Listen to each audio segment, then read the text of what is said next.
Muri Zimbabwe tinokuchingamidzai zvekare kune chimwe chirongwa panopa Zim Facebook Secrets and Confessions. Kuri sei kwamungava muri kuma TV mana enyika tadzoka zvekare nemamwe messages. Rekedzai tibva tapinda muma messages edu achatsoka takakubatirai zvakangoma azvo vedu weyo apakaipa. Hanzi makadi zvenyu mukoma ndinokumbirawo kuti munge muchindiposterawo nyaya yangu makavika uchitupa changu. Ndiri murume uye zvekare ndine makore 29 years kuberekwa. Ndakazviparira mukoma nashi ndakarombeswa noumwe murume wekuMalawi, but murume uyu akaroora mukadzi wemuno muSouth Africa. Ndaitofungidzira kuti ndiwe muno muSouth Africa, asi ndainge ndichizviziva hangu kuti anoita zveun'anga. Saka pandainge ndichiri kuZimbabwe mukoma ndainge ndakambofamba ndikabva ndachizoudzwa kuti ndainge ndakagadzirwa navatete vangu, ende vatete vainge vachida kuti ndige ndichizoita mufudzi wavo wemombe. Zvinova zviri zvinhu zvakandirwadza nekutinetsa nekuti zvinhu izvi zvinonzi zvakatoitika apo pandainge ndichiri form 2. Vatete vangu vakazoshaika but vainge vari kuUK, ende nyaya iyi ndinoirangarira nekuti pane pamwe apo baba pavakambokumbira vatete mari yekuUK vakabva vati vainge vachida kuti tinge tichienda kunogara kuplot kwavo because vainge vaine plot ravainge vakatenga. Saka vainge vachida kuita zvekupfuwa mbudzi nehuku nemombe. Saka baba vakabva vachizoti hazviita kuti ndige ndichisiya basa. Baba vangu vasati vashaika vainge vari mupurisa, ndipo pakabva pachizotanga kuoma upenyu ipapo, zvinhu zvikangotanga kungooma. Izvo vainge vari vatete vainge vachizvikonzeresa. Panguva iyoyo baba pavakaramba vakabva vachizodzingwa basa nekanyaya kadiki. Baba vakati vadzingwa basa kudaro ndokubva tachizomboenda tikanogarako kuplot, but takazongobvako nekuda kwezvimwe zvikonzero tikadzoka muHarare. Saka ndiro rainge riri grudge ravatete kuti amai vangu ndivo vainge vakapfuurira baba vasingadi kuti tinge tichizogara paplot rainge rakatengwa navatete. Saka vakabva vachizondigadzira. Vatete vainge vagara vari munhu anoshina ende anoshandisa mishonga yakashata. Zvadaro mukoma upenyu hwakatanga kuoma. Ndikabva ndachizotanga kushanda, handina kuzoenderera mberi nechikoro, ndokubva ndachizongotanga kungoshanda. Saka mukufamba kwangu chaindinetsa ndechekuti ndaiti kana ndikatanga kushanda munhu wandinenge ndichishandira aisvika pakuomerwa neupenyu. Ndakamboshandira umwe mudhara uyo ainge aine kombi yake yaainge abva mukutenga. Mudhara uyo ainge ari wekuchechi kwedu. Saka pandakanzwa zvichinzi ainge atenga kombi, ndakabva ndachizoenda kwaari ndikabva ndati mudhara ndoda kuti munge muchindipawo basa ndotokwanisa kutodzidzirawo kudhiraivhawo motikari pakombi yenyu, sezvo musati mava nahwendi ndiripo hangu ndinokwanisa kushanda sakondakta. Saka akabva achizoti painge pasitomborina kana problemu zvachose, ndokubva ndachizotanga kushanda nemunin'ina wacho ainge achiita zvokudhiraivhawo makombi nechekare. Mukoma nashi mudhara iyeye ainge ari munhu ainge aine zvimari zvake, but akasvika pakuomerwa neupenyu akatengesa kombi yacho iyoyo. Saka ndakaramba ndichingona kuti it was the same pattern yairamba ichiitika pose pandinenge ndanzi ndashanda. Munhu wose wandinenge ndashandira munhu iyeye anongosvikawo pakungoomerwa neupenyu, ogumirwa, oshaya kuziva kuti sei upenyu huri kumuomera saizvozvo. Saka ndakabva ndachizoti ndafamba, ndakabva ndachizoudzwa kuti vatete vangu vainge vakarwa daka naamai vangu vachiti amai vangu ndivo vainge vakangwarisa vakapfuurira baba kuti tisaenda kunogara kuplot kwavo. Saka vainge vakaita mhiko dzekuti kana akasava mufudzi wangu wemombe achange achizogara kupurazi kwangu haana kana chaanombofa akabuda nacho. Apa kwainge kuchibvirwa ini. Ndakabva ndachizobuda muZimbabwe nyaya iyi ndikatomboikanganwa, ndokubva ndachizouya muSouth Africa. Mwedzi wangu wekutanga patainge tichishanda taipiwa mari after each and every 2 weeks. Ndakashamisika mukoma kuti takati tapiwa mari tichingobuda pagedhi repakambani patainge tichishanda tainge tichiita zvekuforoma zvetina zvepavement. Murungu wacho ainge aine kambani yake vazhinji vanotoiziva, iri muJoburg, inonzi Brick and Pave. Saka ndichishandapo pabrickyard tapiwa mari kungobuda gedhi ndo pandakabva ndachizotobatwa nematsotsi, ende ipapo ndakatobuda gedhi ndiri ndega. Pane motikari yakangomira, ndikafungidzira kuti yainge iri motikari ngevanhu vasiri matsotsi, ndikamhanya ndichinopinda motikari, vakatoburitsa pfuti vakabva vati kwandiri vainge vachitoda kutoti ndinge ndichivapa mari.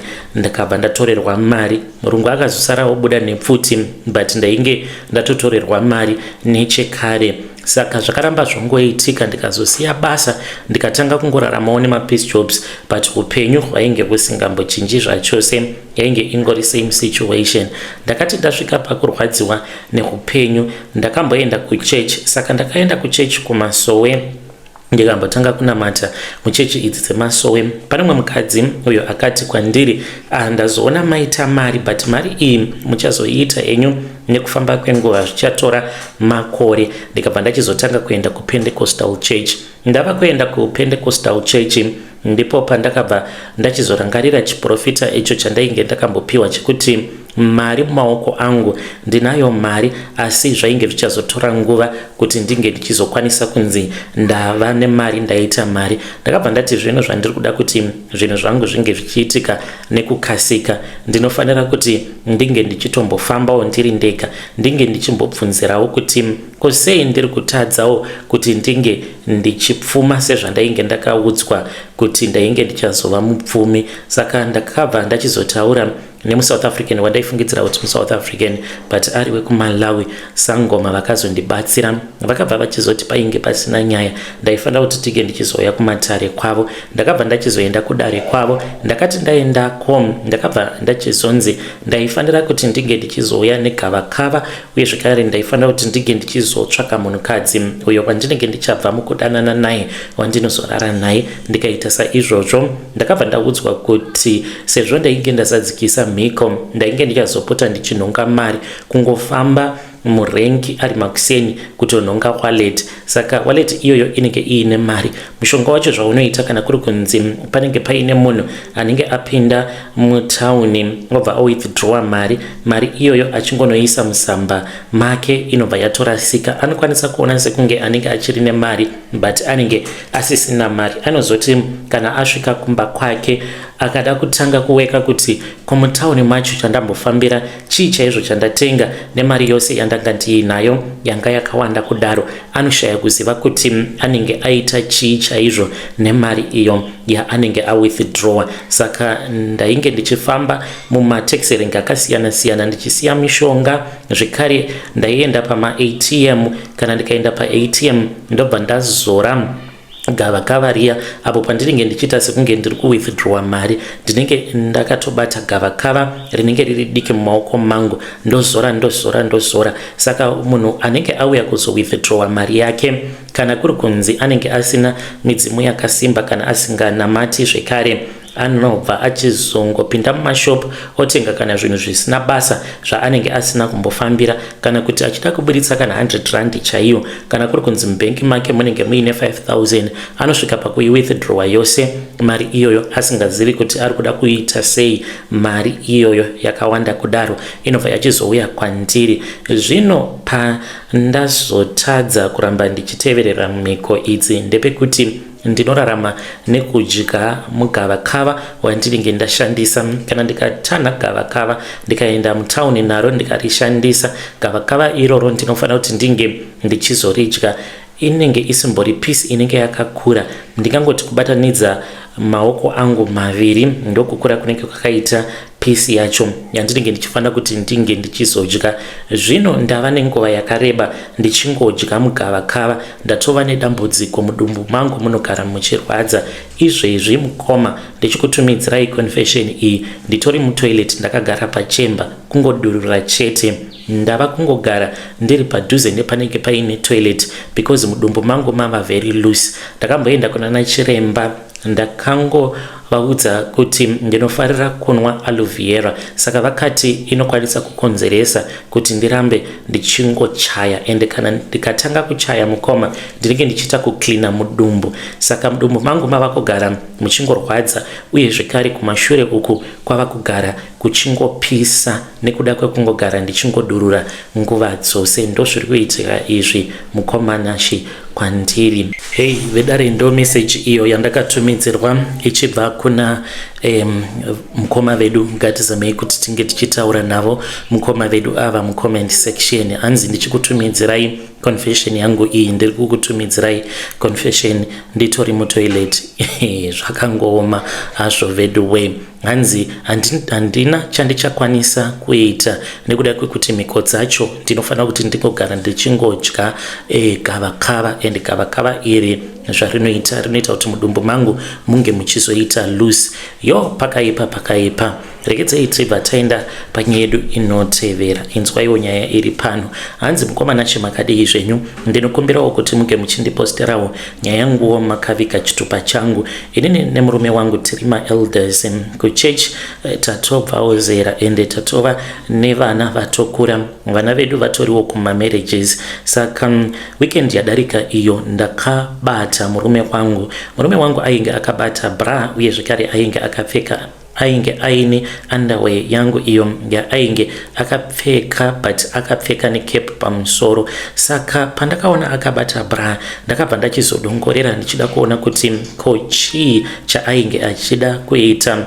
Ainge akamira padhuze nepamotikari achiratidza kuti ainge aine munhu waainge achitaura naye. Ndakabva ndachizobuda panze. Pandakabuda panze ndo pandakabva ndachizomubvunza kuti konhaimi muri kuda kuita sei. Akabva achizondeti ainge aine kwaainge akaenda. Akatanga acharamba kundiudza kuti akaenda kun'anga.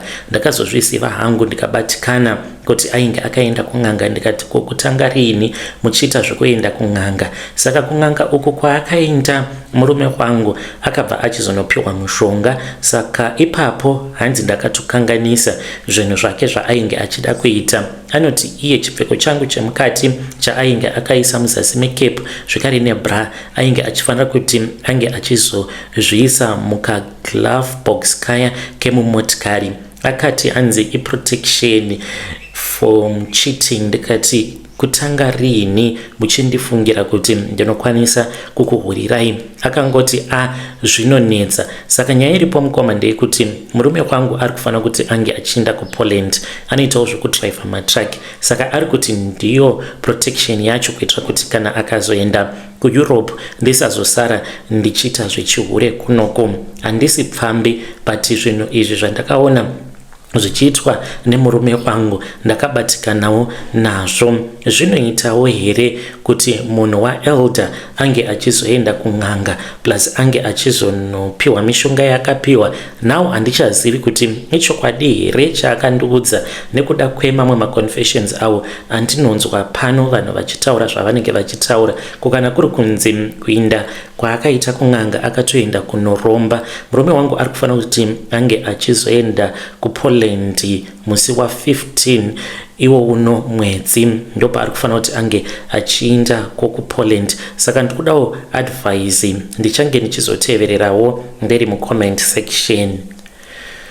Yo vedare, ndo message iyo yandakatumidzirwa ichibva kuna vanzvadzi vedu. Ndichazotovabvunza kuti vakazoenda here mukoma kuPoland, because 15 October akatodarika. Apologies nekunonoka kuverenga confession yenyu vanzvadzi. Zvakangooma hazvo vedu we. Munozvionawo sei nhai vedare? Chii chainge chichiitwa navaelder? Sure, hanzi vainge vakapfeka chipfeko mumusoro vakavhara necape, apa vakabata bra, vaine munhu uyo kwavainge vachitaura naye vachiita zvavainge vachiita pamotikari. Hanzi nekuda kwekuti ndinoda kuenda kuPoland, saka ndiri kuzama kukuchengetedza so that usazosara uchichiita pakaipa.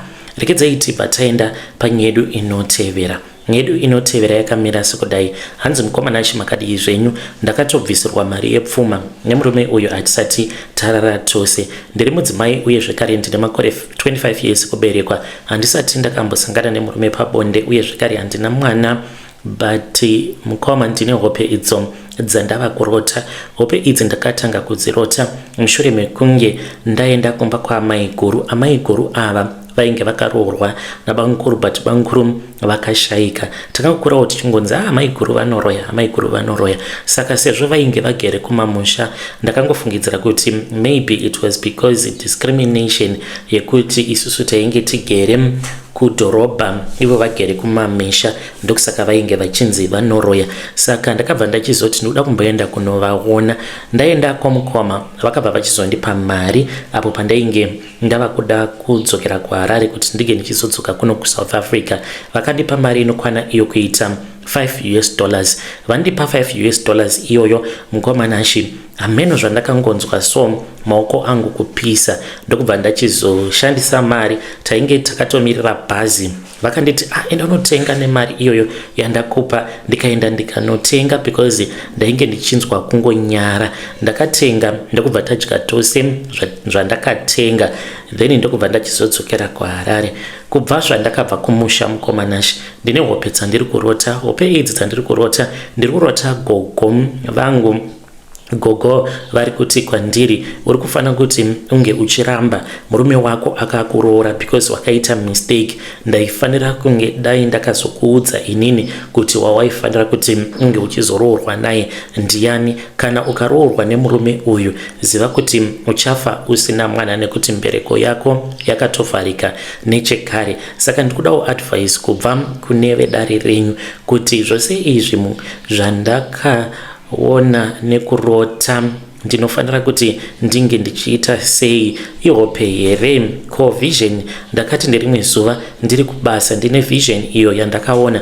Ndakangoona munhu akamira pamberi pangu, ndokubva achizoti ndini gogo vako. Munhu iye akabva achizonyangarika. Saka ndo vision iyo yandakaona iri kundivhundutsa uye inondityisa. Kana kuine vanenge vachida kundibatsira, please ndibatsireiwo. Ndichange ndichizotevererawo ndiri mucomment section kuti imari here yandakapiwa naamai guru vangu iyo iri kukonzeresa kuti ndinge ndichirota hope dzakadai. Izvezvi pane umwe murume ari kundinetsa. Murume uyo, mukoma nashi, ane mari yakawanda kwazvo. Anogara kumasuburbs uko kwandinoshanda because ndinoshanda as a maid. Ndewe kumusha ari kuti iye anondida. Akandiudza kuti ane maproblems awo aari kusangana nawo mumarriage make. Hanzi iwewe you are the right woman that I want. Saka handizivi kuti ndomubvuma here. Ari kuti sezvo uchiti hausati wakamborara nemurume before, kana ukangobvuma chete tikaenda kuhotel tikarara tose, ndinokutengera motikari. Ndosarudza chii? Ende murume uyo ari kundipfimba, it seems as if gogo vangu vanomufarira because kubva zvaakatanga kundipfimba, ndinoti mamwe mazuva pandinovarota vachifara zvisingaite. I really need help. Ndakatobvisirwa mari, mukoma. Date remuchato ratovapo. Murume akandiroora. It's not like he's very rich zvekutodaro when compared to this man uyo ari kundida. Ndibetsereiwo ndinge ndichikwanisa kuita sarudzo. Handizivi kuti mavisions awa andiri kuona seipapo pandakaona umwe mukadzi pandainge ndiri kubasa. It felt so real and ndakatongoziva kuti munhu uyu ndigogo vangu. After ndabva mukuvaona muvision, ndopa ndakabva ndachizonzwa munhu akangotaura neni. Munhu uyo akataura neni akaita sekunge ainge akamira kugotsi kwangu, akabva ati murume wemunhu ndiye anoita, murume wemunhu ndiye anoita. Ndokubva atanga kuseka achitiza munhu iyeye. Ndakatovhunduka, ndakatoswera ndakatogara panze ndichitya kutoshanda mumba nekuda kwevision yandainge ndaona. Ndibetserei please. Hey, muri yeZimbabwe ndo message iyo yandakatumidzirwa ichibva kuna vanzvadzi vedu. Ngatizamei kuti tinge tichitaura navo vanzvadzi vedu mucomment section.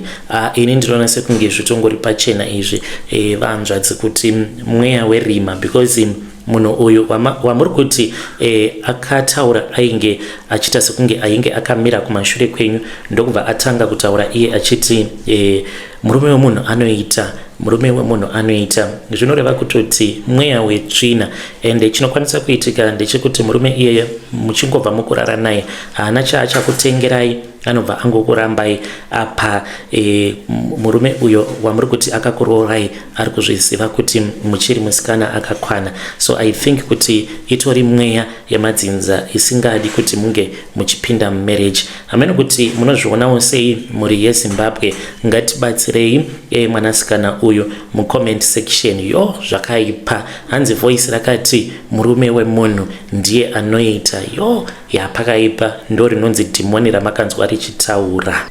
Asi ngatizamei kuti tinge tichitaura naye mwanasikana uyu mucomment section.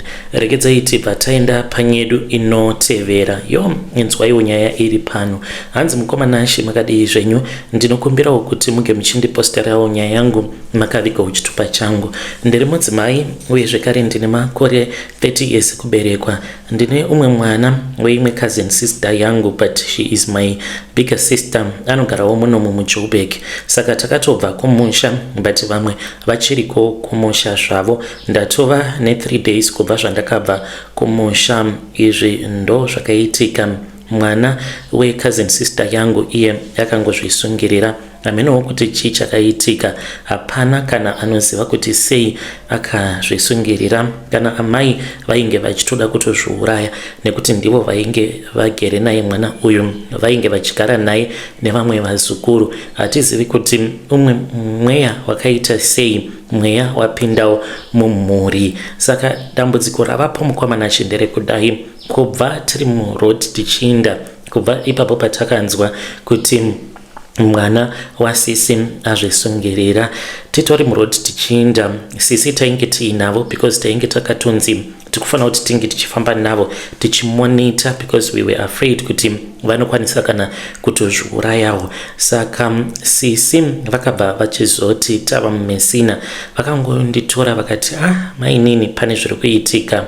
Ndokubva ndavabvunza kuti kochii, nai sisi vakabva vati ndiri kuona mwana wangu. Saka vakati mwana akatokwira mubhazi, ndokubva atogara pasaidi navo, akabva ati mama ndine nzara, ndibikirewo zvokudya. Vanoti vakabva vachizoona vasisiri mubhazi, vaburuka kubva mubhazi vava somewhere else, but vanoti havazivi kuti vainge vari kupi. But vanoti imba yacho itori a full house, ende imba yacho yakatonaka. Vanhu vanogarapo pamba ipapo vanotoratidza kuti vanhu vane mari dzavo. Saka hanzi mwana akabva ati mama panapa vanhu vepano havabiki. Kubva zvandasvika panapa ndiri kuvaudza kuti ndafamba netsoka kubva kumusha ndichati kwedu kumasvingo. Saka vainge vachiita sekunge vainge vari kuHarare. Mwana uyu ainge afamba netsoka kubva kumasvingo kuenda kuHarare. Saka ainge oudza mai vake kuti mama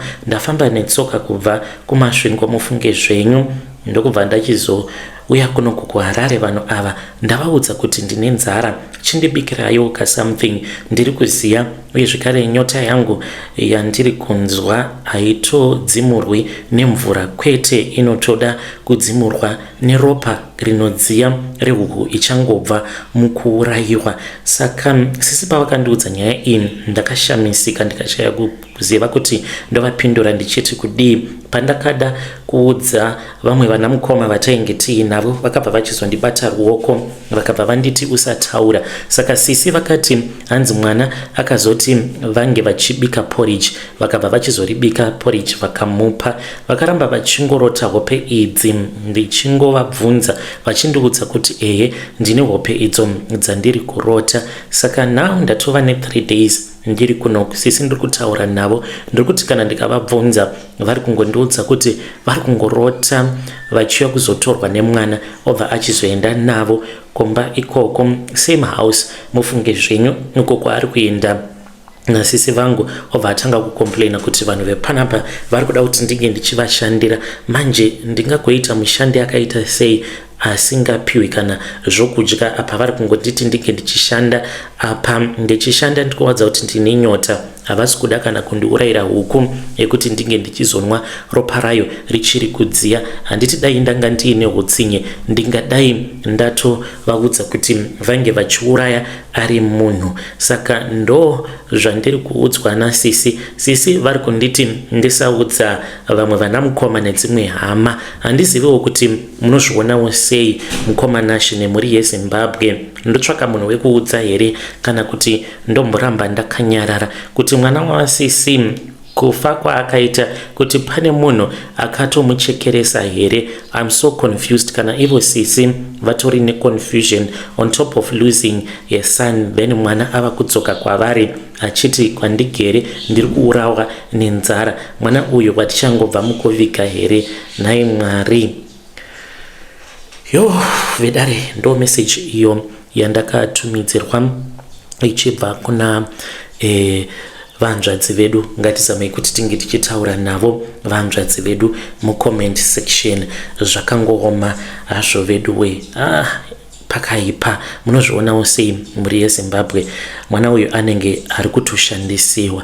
Munofanira kuti munge muchimboita tsvakurudzo kuti mumuri vacho vanoratidza kuti vane mari ndiani kusaidi kwababa zvekare nekusaidi kwenyu, because kana muchiti vakaona vari mune imwe imba full house ende ichiratidza kuti varidzi veimba iyoyo vanhu vane zvinhu zvavo, maybe vanhu ivavo vanokwanisa kunge vari ivo vari kushandisa mwana. Hameno kuti tingavabatsira sei vanzvadzi vedu ava. Regedzai tibva taenda panyedu inotevera. Hanzi makadi zvenyu mukoma, ndiri kukumbirawo kuti muke muchindiposterawo nyaya yangu makaviga uchitupa changu. Ininiwo ndiri mudzimai uye zvekare ndine makore 20 years ekuberekwa. Kuchechi kwandinoenda ku7th Day Adventist hatitotendedzwe kuti tinge tichienda kun'anga.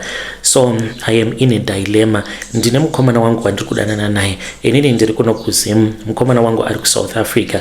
Anga achitozvishandira zvakatonaka. Pandakatanga kudanana naye haana chaainge asina. Already ainge akatovakisira maparents ake imba ende ainge aine stand yake yainge akatotengera mugweru, akati ainge akamira kuivakisa achimirira kuti ange achizowana the right woman. So now that he has found me, I thought kuti life was going to be so interesting, but now ndatova nedambudziko and I'm caught in a dilemma. Ndizivi kuti zvinoita here zvaari kuda kuti ndinge ndichizoita. Ari kunditi sezvo iye akadzingwa basa, but hanzi kudzingwa kwaakaitwa basa akangoiswa pasuspension, saka ari kuda kuuya kunoku kuZim month end. Kana auya kunoku hanzi tofanira kuti tinge tichienda kune imwe n'anga iyo yaakatotaura nayo nechekare. N'anga iyi ndeye kuChipinge, saka ari kuti sezvo iwewe uchazova mukadzi wangu tiri kufanira kuti tinge tichizoenda tose kuChipinge. I'm so scared. Chechi yedu haitendedzi kuti tinge tichienda kunobvunzira kun'anga apa. There is this spiritual fight that is going on, and iye ari kuti kana usingakwanise kundibatsira ndichatsvaka umwe munhu wekuti ndinoenda naye kun'anga. Ndakati kowadi wangoenda uri wega. Ari kuti so it does not mean kuti you love me. Now I know kuti you do not love me at all. Saka nditoriwo neconfusion mumwoyo mangu, handisisina kana happiness. Ndainge ndichimbofara ndichiti Mwari makanaka, makandipawo munhu wangu wandinoda, but now I really do not know. I need help. Hey, vedare ndo message iyo yandakatumidzirwa ichibva kune mwanasikana. Hanzi nekuchechi hatitendedzwi kuti tinge tichienda kun'anga, but mukomana ari kuti handei kun'anga. Yapakaipa. Regedzai tibva taenda panyedu inotevera. Inzwaiwo nyaya iri pano. Hanzi mukomana achindibatsireiwo kuti ndinganzi ndiri muroyi here. Murume wangu pose paanondichita ndinotomubata ende ndinotorota messages kunyangwe kana akaseva namba dzingava dzakasevwa nezita rechirume ndinotodziratidzwa kuhope. Each time when my husband cheats ndinorota kitsi ya black. Kitsi iyi inotopinda mubedroom andinenge ndakarara nemurume wangu. Kitsi iyi inouya yobva yachizogara pachipfuva changu. Yagara pachipfuva changu kudaro inobva yatanga kutondiudza kuti murume wako izvezvi kana ukavhura foni yake pane contact yakanzi Ningi kana kuti kune kwaari kuchengeta mapictures enda pakati nepakati kunyange mungava muri mulaptop password ndisingatoizivi inotondiudza kitsi iyi kuti usazokanganwa password yake inoti chakati ndozotovhura ndobva ndaona kuti ichokwadi. So I really do not know vanganzi ndimwari here, is this coincidence kana kuti is this witchcraft. Ndava kutya ini sei kitsi iyi ichiramba ichingouya kwandiri yobva yagara pachipfuva pangu yobva yandiudza zvose zvinenge zvichiitwa nemurume wangu. Kana uri uroyi ndingaziva sei kuti uroyi. Yo vedare ndo message iyo yandakatumidzirwa ichibva kuna vanzvadzi vedu yapakaipa. Really strange. Kitsi ya black inouya ichivaudza zvose izvo zvinenge zvichiitwa nemurume wavo in secret, nemapassword nemapictures. Pakaipa. Hanzi uroyi here kana kuti ndezvamwari izvi. Maybe you have a gift of prophecy. Ameno mukati vabatsireiwo mucomment section.